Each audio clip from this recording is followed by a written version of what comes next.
Delta 547, wind 19016, runway 22 right, clear for takeoff. Runway 22 right, clear for takeoff, Delta 547.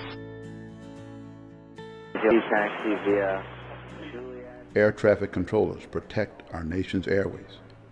These are the stories of real air traffic controllers to boldly deliver a safe, orderly, and expeditious flow of air traffic from their departure point to their final 47, destination. wind 19016, runway 22 right, clear for takeoff.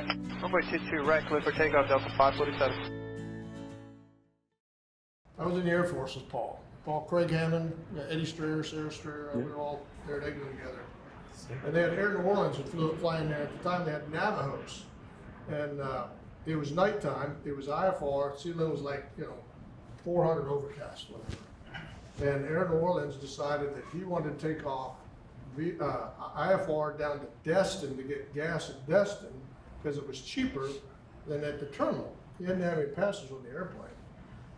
But this is 1983, 84, something like that, long before GPS. So the guy takes off, and the only approach they had was a VOR Alpha approach from the old Eglin VOR, which was on the island there. It's long gone now.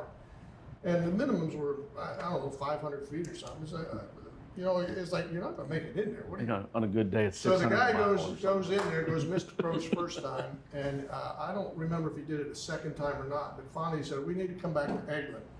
And so Paul starts to vector him down on the downwind for runway 19, so he's gonna go past the base all the way up, turn around, come back.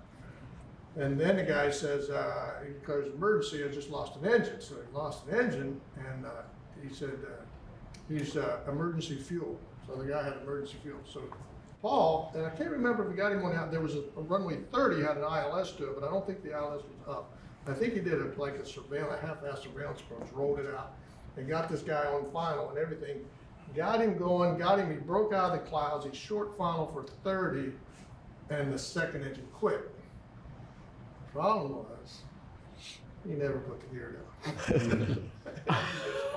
He made the runway, but he just augured right in with no gear. So Paul got a save out of that one, by the way, but it's kind of. Do what you gotta do. Talking about military service for that. And then I heard that they fired the pilot. So, You think? Let me tell you a little bit Talking about military my service back in, Oh, sorry. I won't interrupt you, Billy. Go ahead. I'll wait till after finish. back in the 50s there, I was working control tech, my suit, it'd be like a team suit, but, it was my crew chief, he was up on the desk, Dice up there with me. And St. Louis Center called in and said they had an airplane lost out there, a guy on a training flight. So we had him switch over the channel, and my crew chief's named Chisai, and old Chisai is talking to him, and we're both looking at the radar trying to give him some turns, and we locate him. Chisai told him where he's at. No, that ain't him. So we kept on, and Chisai kept arguing with him, and that was there. And he told me we had an overlay map there on the dice and everything. And he said, "Billy, look and see where he's at." And I looked there. I said, "Chisai, there's a town there. I forget the little town." And I said, "There's a railroad track going through it." No, Chisai told him, says, "You're at the towns there." Yeah. He said, "There's railroad track." And he said, yeah.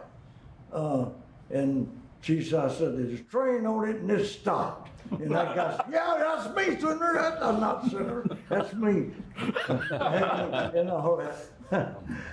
Yeah, he finally took all of that, but old Chisai, he was getting pissed. That guy,